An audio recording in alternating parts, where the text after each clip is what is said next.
दोस्तों आज हम देखने वाले हैं important facts about freedom struggle of India 1857 से लेकर 1947 तक। जो भी इसके अंदर इंपॉर्टेंट चीजें हैं, जहां से भी क्वेश्चंस पूछे जाते हैं, वो हम सभी चीजें इस वीडियो के अंदर देखने वाले हैं। हम शुरुआत करेंगे द रिवोल्ट ऑफ 1857। उस टाइम पर इंडिया के गवर्नर जनरल थे लॉर्ड कैनिंग। तो ये भी पूछ लेते हैं कि इंडिया के गवर्नर जनरल कौन थे जब द रिवोल्ट ऑफ 1857 हुआ था। वो थे लॉर्ड कैनिंग। इसकी शुरुआत कैसे हुई? मंगल पांडे ने 2 ब्रिटिश ऑफिसर्स को शूट कर दिया था। कौन थे वो थे ह्यूस्टन एंड बोग। कब किया था? On March 29 1857 at Barrackpore. और ये म्यूटिनी कब स्टार्ट हुई थी? ये स्टार्ट हुई थी 10 मई 1857। मंगल पांडे ने पहले ही उनको गोली मार दी थी। मेरठ से स्टार्ट हुई थी। 1857 का रिवोल्ट जो हुआ था वो मेरठ से स्टार्ट हुआ था ऑन 10 मई 1857। अब इसके कुछ मेन सेंटर्स थे, जो 6 सेंटर्स थे, उनके बारे में थोड़ा जान लेते हैं। तो दिल्ली में एक सेंटर था, वहां से लीड कर रहे थे बहादुर शाह सेकंड, और जो ब्रिटिशर्स की तरफ से थे वो थे जॉन निकोलसन। कानपुर में लीड कर रहे थे नाना साहिब एंड तात्या टोपे, और ब्रिटिशर्स की तरफ से थे कोलिन कैंपबेल। लखनऊ से लीड कर रही थी बेगम हजरत महल, और ब्रिटिशर्स की तरफ से थे कोलिन कैंपबेल। ये दोनों जगह का देख रहे थे, कानपुर एंड लखनऊ का। झांसी से लीड कर रही थी रानी लक्ष्मीबाई, और ब्रिटिशर्स की तरफ से थे ह्यूज रोज। इलाहाबाद जो प्रयागराज है वहां से लीड कर रहे थे लियाकत अली, और ब्रिटिशर्स की तरफ से थे कर्नल नील। जगदीशपुर बिहार से लीड कर रहे थे कुंवर सिंह एंड अमर सिंह, और ब्रिटिशर्स की तरफ से थे William Tyler and Vincent array. Right. 1857 के रिवोल्ट के ऊपर कुछ इंपॉर्टेंट बुक्स लिखी गई हैं जो एग्जाम में पूछ लेते हैं। वो हैं the first Indian war of independence 1857-59। ये बुक लिखी है कार्ल मार्क्स ने, जिनको फादर ऑफ कम्युनिज्म भी बोला जाता है। The Indian war of independence, ये बुक लिखी है वीर दामोदर सावरकर ने। ये दोनों बुक्स 1857 के रिवोल्ट के ऊपर लिखी गई हैं। अब दोस्तों देखते हैं इंडियन नेशनल कांग्रेस का फॉर्मेशन।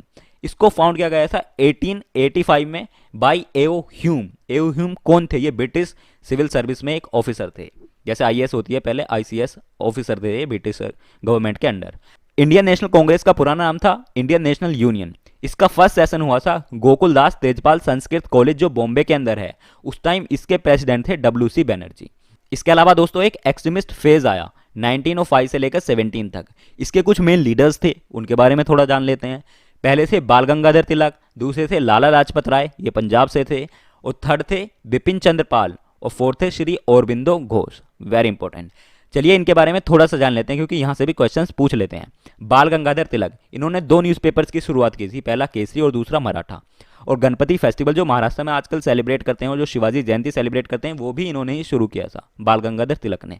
इन्होंने होम रूल लीग की शुरुआत की थी 1916 में, और इन्होंने एक बुक भी लिखी है जिसका नाम है गीता रहस्य, और इन्होंने एक स्लोगन भी दिया है, Swaraj is my birth right and I shall have it. Lala Lajpat Rai, इन्होंने नेशनल स्कूल फाउंड किया था इन लाहौर इन 1920, और इन्होंने साइमन कमीशन को बॉयकॉट किया था जिसमें इनकी मृत्यु हो गई थी बाद में, और इनसे इंस्पायर हुए थे कौन? भगत सिंह। Very important. बिपिन चंद्र पाल, इन्होंने एक न्यूज़पेपर की शुरुआत की थी, उसका नाम है न्यू इंडिया, और इन्होंने वंदे मातरम को भी फाउंड किया था। श्री औरबिंदो घोष, इन्होंने आईसीएस एग्जाम पास किया था with record marks in Latin and Greek, और इन्होंने एक न्यूज़पेपर की शुरुआत की थी, उसका नाम है जुगंतर, और इनको लेकिन जेल में भेज दिया था मनिकतला कोलकाता बॉम्ब कॉन्स्पिरेसी के under. The partition of Bengal 1905, Bengal का पार्टीशन हुआ था 1905 में, 16 अक्टूबर 1905 में। उस टाइम इंडिया के वाइसरॉय थे लॉर्ड कर्जन, और उसी टाइम बॉयकॉट एंड स्वदेशी मूवमेंट की शुरुआत भी हुई थी 1905 में। On August 7 1905 Indian National Congress officially boycotted British goods in Calcutta session. Muslim league, Muslim league को फाउंड किया गया था 1906 में, बंगाल पार्टीशन के 1 साल बाद। इसको फाउंड किया था नवाब सलीमुल्लाह ने, और कहां पर किया था? Very important. ना ही इसको इंडिया में ना ही मॉडर्न पाकिस्तान में, इसको फाउंड किया गया था ढाका में। Very very important. Calcutta session of Indian National Congress 1906, मतलब जिस साल मुस्लिम लीग को फाउंड किया गया था। Under the leadership of Dada Bhai Naoroji, Indian National Congress adopted Swaraj and self government of Swaraj like that of UK. जिस तरह का यूके में स्वराज है, उस तरह का स्वराज और सेल्फ गवर्नमेंट इंडिया में भी होना चाहिए। ये इन्होंने अडोप्ट किया था, किसने? इंडियन नेशनल कांग्रेस ने, 1906 under the leadership of Dada Bhai नेरोजी। Surat split 1907, यहां से भी क्वेश्चंस पूछे जाते हैं। सूरत स्प्लिट में कांग्रेस 2 ग्रुप्स में डिवाइड हो गई थी, पहले एक्सट्रीमिस्ट और दूसरे मॉडरेट्स। एक्सट्रीमिस्ट मतलब जो लड़ाई कर कर आजादी लेना चाहते थे, मॉडरेट मतलब जो बातचीत कर कर आजादी लेना चाहते थे। तो एक्सट्रीमिस्ट में थे लाल बाल पाल, लाला लाजपत राय, बाल गंगाधर तिलक और बिपिन चंद्र पाल। और मॉडरेट्स में जो भी लोग थे वो under the leadership of Gopal Krishna Gokhale थे। गोपाल कृष्ण गोखले को ही बोला जाता है महात्मा गांधी का गुरु, राइट। मोर्ले मिंटो रिफॉर्म्स 1909 में मोर्ले मिंटो रिफॉर्म्स आए थे। इसमें मुस्लिम्स के लिए सेपरेट इलेक्टोरेट दे दिया था लॉर्ड मिंटो ने। मोर्ले मिंटो मतलब डिवाइड कर दिया था हिंदू एंड मुस्लिम्स के इलेक्टोरेट को, right. Home rule movement 1915-1916, Bal Gangadhar Tilak founded Indian home rule league at Pune on 28 April 1916। Annie Besant कहां से इंस्पायर हुई थी? आयरिश रिबेलियन से। Started home rule movement in India in September 1916, इन्होंने भी इनका साथ दिया था, right. Lucknow pact, Congress league pact 1916, Lucknow pact को कांग्रेस लीग पैक्ट भी बोला जाता है 1916 का। इसमें हिंदू मुस्लिम यूनिटी का पैक्ट बोलते हैं इसको, क्योंकि इसमें हिंदू मुस्लिम यूनाइट कर ब्रिटिश के अगेंस्ट फाइट करना चाहते थे। इसकी शुरुआत हुई थी लखनऊ पैक्ट में, यही साइन हुआ था लखनऊ पैक्ट के अंदर। मोन्टेगू डिक्लेरेशन या फिर अगस्त डिक्लेरेशन ऑफ 1917, तो मोन्टेगू डिक्लेरेशन में इन्होंने इंडिया को बोला था कि वो धीरे धीरे इंडिया की गवर्नमेंट को पावर ट्रांसफर कर देंगे। The control over the Indian government would be transferred gradually to the Indian people, right. This was the result of Hindu Muslim unity exhibited in Lucknow pact. Rowlatt act 1919, उस time viceroy थे India के lord Chelmsford. इसका काम था to curb seditious activities, जो भी मतलब British government के अगेंस्ट एक्टिविटीज थी उनको रोकना, यह काम था रोलेट एक्ट का।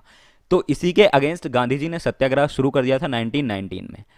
और उसी के थोड़े दिन बाद अप्रैल 13, 1990 जलियांवाला बाग मैसेकर हो जाता है। किस लिए हो जाता है? जब गांधी जी ने सत्याग्रह मूवमेंट की शुरुआत की तो उसमें पंजाब की तरफ से दो मेन लीडर्स थे जो काफ़ी ज़्यादा अगेंस्ट हो गए थे ब्रिटिशर्स के, और ब्रिटिशर्स को काफ़ी प्रॉब्लम फेस करनी पड़ रही थी। वो थे डॉक्टर सैफुद्दीन किचलू और डॉक्टर सत्यपाल। तो इनको ब्रिटिशर्स ने अरेस्ट कर लिया था 10 अप्रैल 1919 में।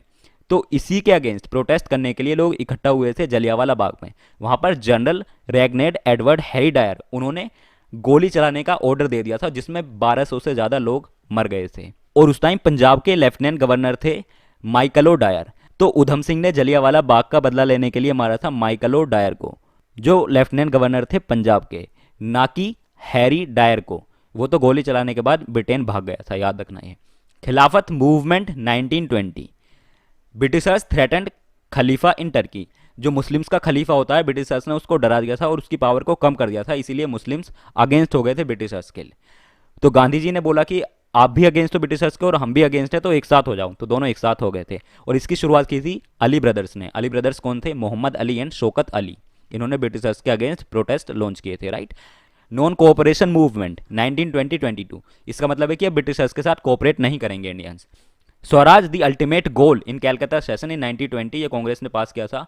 तो इसके अंदर क्या क्या चीज़ें कोऑपरेट नहीं करेंगे, इसके अंदर क्या क्या डिसीजन लिए थे लोगों ने? पहला, सरेंडर ऑफ टाइटल, जिसको जो भी ऑनररी टाइटल मिला है या अवार्ड मिला है उसको सरेंडर कर देंगे, वापस दे देंगे। Refusal to attend official function, जो भी ब्रिटिशर्स का ऑफिशियल फंक्शन है उसमें नहीं जाएगा कोई भी।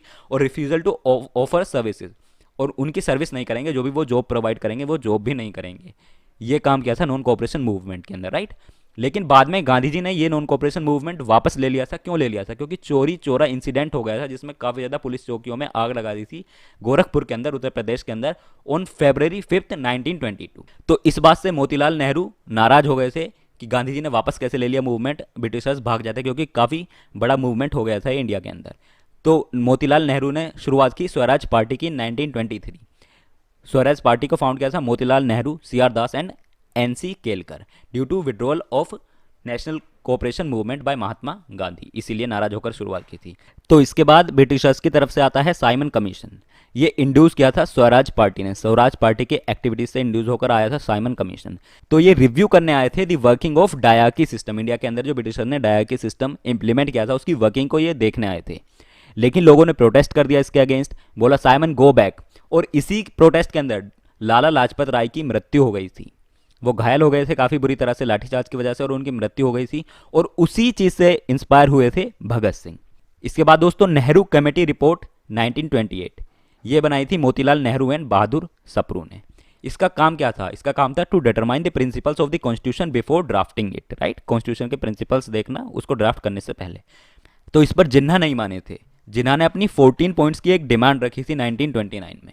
नेहरू कमेटी को वो उन्होंने नहीं माना था, उन्होंने अपनी अलग से डिमांड रखी थी मुस्लिम्स के लिए। So Jinnah didn't accept Nehru committee report and demanded 14 points. इसके बाद दोस्तों लाहौर सेशन हुआ था दिसंबर 1929 में। उसके प्रेसिडेंट थे जवाहरलाल नेहरू। कांग्रेस ने इसके अंदर एक रेजोल्यूशन पास किया था और डिमांड किया था Purna Swaraj, complete independence. Next, Dandi march salt Satyagraha 1930। इसका काम था कंप्लीट इंडिपेंडेंस, मतलब पूरी आज़ादी। इसकी कहाँ से कहाँ तक शुरुआत हुई थी? ये शुरू हुआ था साबरमती आश्रम से टू दांडी। कितने लोगों के साथ? ये 78 फॉलोअर्स ने शुरू किया था गांधी जी के, और टोटल इसका डिस्टेंस था 24 माइल्स, और ये कवर किया था 24 डेज में गांधी जी ने, राइट। और लास्ट में सोल्ट लॉ ब्रेक किया था, जो ब्रिटिशर्स का लॉ था कि जो यहाँ के लोग हैं वो सोल्ट नहीं बना सकते हैं, वो गांधी जी ने ब्रोक किया था। और इसी के साथ शुरू किया था उन्होंने सिविल डिसओबीडियंस मूवमेंट, मतलब अब ब्रिटिशर्स को डिसओबे करेंगे, उनकी बात नहीं मानेंगे। शुरुआत की थी सोल्ट लॉ ब्रेक कर गांधी जी ने। इसके अलावा दोस्तों the first round table conference हुई थी 1930 में, उसमें इंडिया की इंडिपेंडेंस ही डिस्कस होनी थी। तीनों की तीनों राउंड टेबल कॉन्फ्रेंसेज कहाँ हुई थी? लंदन के अंदर, और तीनों की तीनों अटेंड की थी सिर्फ एक ही ने, डॉक्टर भीमराव अंबेडकर ने। तो पहली वाली तो बॉयकॉट कर दी थी इंडियन नेशनल कांग्रेस ने, क्योंकि सभी को जेल में बंद कर दिया था। इसके अलावा दोस्तों फिर गांधी इरविन पैक्ट साइन होता है, उनको मनाते हैं कि आप आ जाओ राउंड टेबल कॉन्फ्रेंस में, सेकंड वाली में तो आ जाओ।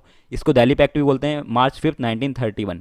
तो इन दोनों में बात हो गई थी, ठीक है मान जाएंगे, जो भी इश्यूज थे रिजोल्व हो गए थे। तो इसीलिए कांग्रेस की तरफ से गांधी जी ने अटेंड की थी सेकेंड राउंड कॉन्फ्रेंस इन 1931, क्योंकि गांधी इरविन पैक्ट के बाद गांधी जी मान गए थे और इनको जेल से भी छोड़ दिया गया था। Held in London during the viceroyalty of Lord Willingdon, Gandhi ji attended on the behalf of Indian National Congress. इसके अलावा दोस्तों फिर जैसे ही गांधी आते हैं उनको अरेस्ट कर लिया जाता है और द कम्युनल अवार्ड को इंट्रोड्यूस किया जाता है इंडिया के अंदर। इसको बोलते हैं मैकडोनल्ड अवार्ड भी 1932 में। तो इसका काम था जो इंडिया में हिंदूज हैं, मुस्लिम हैं, सिख हैं, इन सबको डिवाइड करना, और जो हिंदूज हैं उनके अंदर भी डिवाइड करना, अपर कास्ट लोअर कास्ट, मतलब डिप्रेस क्लासेस अलग और अपर क्लासेस अलग। तो इस पर गांधी जी काफ़ी नाराज हो गए और वो प्रोटेस्ट करने लगे। तो इसीलिए फिर पूना पैक्ट साइन करते हैं गांधी जी और अंबेडकर। तो अंबेडकर बोलते हैं कि हम हिंदू से अलग नहीं होंगे, गांधी जी भी मानते हैं, फिर दोनों बोलते हैं कि हम मिलकर रहेंगे और जो भी कमीज़ है उनको दूर करेंगे। तो separate electorate for depress classes was abundant. Doctor Ambedkar on the behalf of Harijan signed the pact with Gandhi ji, right. फिर होती है दोस्तों the third round table conference. तो गांधी जी तो नाराज हो गए थे, सब नाराज हो गए थे फिर से, तो इसमें भी कुछ फायदा नहीं हुआ, कोई भी इसमें गया नहीं और कुछ भी फायदा नहीं हुआ, right. The government of India act 1935, इसके अंदर तीन मेन चीज़ें थी। पहली, इंट्रोड्यूस्ड प्रोविंशियल ऑटोनॉमी, जो भी प्रोविंसेस थी इंडिया की उनको ऑटोनॉमी मिल गई। अबोलिश डायरकी इन प्रोविंसेस के अंदर डायरकी सिस्टम था डुअल गवर्नमेंट का, वो अबोलिश कर दिया। Made ministers responsible to the legislative and federation at the centre, जो भी मिनिस्टर्स थे उनको रिस्पॉन्सिबल बनाया गया, लेजिस्लेटिव और फेडरेशन सेंटर में जो थी उसके प्रति वो उत्तरदायी थे, राइट। कांग्रेस ने इसको रिजेक्ट कर दिया, लेकिन बाद में इलेक्शंस लड़ लिए थे इसी से। और जवाहरलाल नेहरू ने इसके ऊपर रिमार्क्स दिया था, it was a new charter of slavery, right. 28th Pakistan resolution, Lahore resolution 1940। Iqbal ने सजेस्ट किया कि union of the frontier province, जो पख्तूनिस्तान पाकिस्तान में पड़ता है आजकल, उस जगह पर है, बलूचिस्तान जो भी पाकिस्तान के अंदर है करंटली, सिंध जो पाकिस्तान के अंदर है करंटली, एंड कश्मीर जो इंडिया का पार्ट है currently, as Muslim state within the federation. तो इकबाल ने यह सजेस्ट किया था कि इनको आप मुस्लिम स्टेट बना दो फेडरेशन के अंदर ही। मुस्लिम मेजोरिटी थी क्योंकि यहाँ पर। चौधरी रहमत अली ने टर्म इन्वेंट की थी पाकिस्तान, और पाकिस्तान से बना पाकिस्तान। और इसके अलावा दोस्तों Lahore session of Muslim league जो हुआ था, मुस्लिम लीग का जो लाहौर सेशन था 1940 का, इसी के अंदर पास किया गया था पाकिस्तान रेजोल्यूशन। अगस्त ऑफर या फिर लिंग लिथगो ऑफर 1940, इसका काम था डोमिनियन स्टेटस देना इंडिया को, मतलब कि मेन पावर, नाम की पावर तो रहेगी ब्रिटिशर्स के पास, जैसे प्रेसिडेंट होता है तो वहाँ की क्वीन रहेंगी इंडिया की एक तरह से प्रेसिडेंट, लेकिन इंडिया को फुल ऑटोनॉमी मिल जाएगी, इंडिया अपनी गवर्नमेंट चला सकता है, इंडिया के लोग चला सकते हैं, वो होता है डोमिनियन स्टेटस, राइट। तो अगस्त ऑफर का गोल था to establish dominion status in India, लेकिन मौलाना अब्दुल कलाम आज़ाद जो प्रेसिडेंट थे इंडियन नेशनल कांग्रेस के, उन्होंने इसको रिजेक्ट कर दिया। इन्होंने बोला हमें तो पूर्ण स्वराज ही चाहिए, राइट। और इसके अलावा दोस्तों इंडिविजुअल सत्याग्रह चला था 1941 में, इसमें विनोबा भावे को अरेस्ट किया था, ये फर्स्ट सत्याग्रही थे जिनको इंडिविजुअल सत्याग्रह के लिए अरेस्ट किया गया था। The Cripps mission 1942, sir Stafford Cripps वो sent to resolve the Indian issues, जो भी इंडिया के इशूज थे उसको रिजोल्व करने के लिए सर स्टैफोर्ड क्रिप्स को भेजा गया था, उसी को हम बोलते हैं Cripps mission.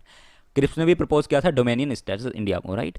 Quit India movement 1942, on August 8, 1942 Indian National Congress pass the resolution known as quit India in its meeting at Gowalia tank Bombay.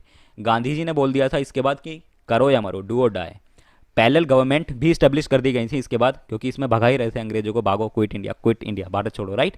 तो 4 जगह पर पैरेलल गवर्नमेंट्स स्टेब्लिश कर दी थी। एक थी बलिया जो यूपी के अंदर है, सेकंड थी तमुलक जो बंगाल के अंदर है, थर्ड थी सतारा जो महाराष्ट्र के अंदर है, और फोर्थ थी तलचर जो उड़ीसा के अंदर है। यहाँ पर पैरेलल गवर्नमेंट स्टेब्लिश कर दी थी, मतलब ब्रिटिशर्स का कुछ नहीं चलेगा, यहाँ पर उनकी अपनी गवर्नमेंट चल गई थी, राइट।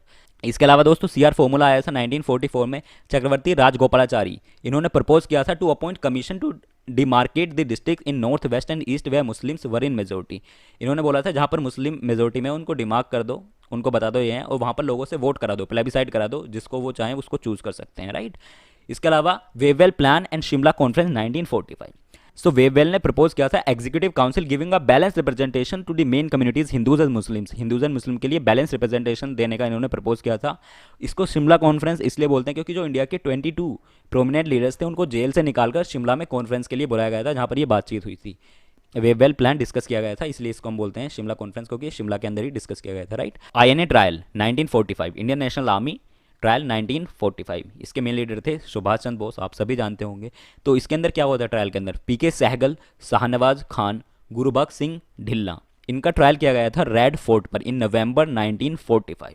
इसके चीफ डिफेंस लॉयर थे जो इनकी साइड थे, जो इनको बचा रहे थे, वो थे भूला भाई देसाई, और कुछ अदर लॉयर थे जो इनको सपोर्ट कर रहे थे, वो थे Tej Bahadur Sapru, Jawaharlal Nehru, Asaf Ali and Mohammad Ali Jinnah. Cabinet mission आया था 1946 में, इसमें ब्रिटिश PM लॉर्ड एटली जो थे उन्होंने ब्रिटिश कैबिनेट मिशन भेजा था, जिसके अंदर कौन कौन थे, उसके अंदर थे lord Pethick Lawrence, Stafford Cripps and AV Alexander. जो भी पॉलिटिकल पार्टीज थी इंडिया के अंदर उनके ये रिप्रेजेंटेटिव से मिले थे और बात की थी उन्होंने कॉन्स्टिट्यूशनल रिफॉर्म्स की इंडिया के अंदर, राइट। उसके बाद इंटरिम गवर्नमेंट एस्टेब्लिश कर दी गई थी इंडिया में, जिसको लीड किया था जवाहरलाल नेहरू ने, जो इंडियन नेशनल कांग्रेस के थे, और मुस्लिम लीग ने इसको रिजेक्ट कर दिया था लेकिन। और फिर बन जाती है कॉन्स्टिट्यूएंट असेंबली ऑन 9 दिसंबर 1946। इसके प्रेसिडेंट इलेक्ट किए गए थे डॉक्टर राजेंद्र प्रसाद, लेकिन मुस्लिम लीग ने इसको फिर से ज्वाइन नहीं किया। फिर आता है माउंट बैटन प्लान, इन्होंने इंडिया को डिवाइड किया था, तो इनका मेन गोल था divide India but retain maximum unity. इन्होंने पंजाब और बंगाल को डिवाइड कर दिया था। तो जब इन्होंने डिवाइड कर दिया था तो एटली ने जो अनाउंसमेंट की थी कि वो इंडिया से चले जाएंगे ऑन जून 30 1948, 47 नहीं 48, वो फिर रिप्लेस हो गई थी इस नए प्लान से। फिर द इंडियन इंडिपेंडेंस एक्ट आ जाता है 1947 में, ये ब्रिटिश पार्लियामेंट में पास होता है। इसके अंदर सब कुछ लिखा था किस तरह से पार्टीशन होगा और किस तरह से पॉलिटिकल पावर ट्रांसफर होगी इंडियन एंड पाकिस्तान गवर्नमेंट को, जो नई नई बनी है, राइट।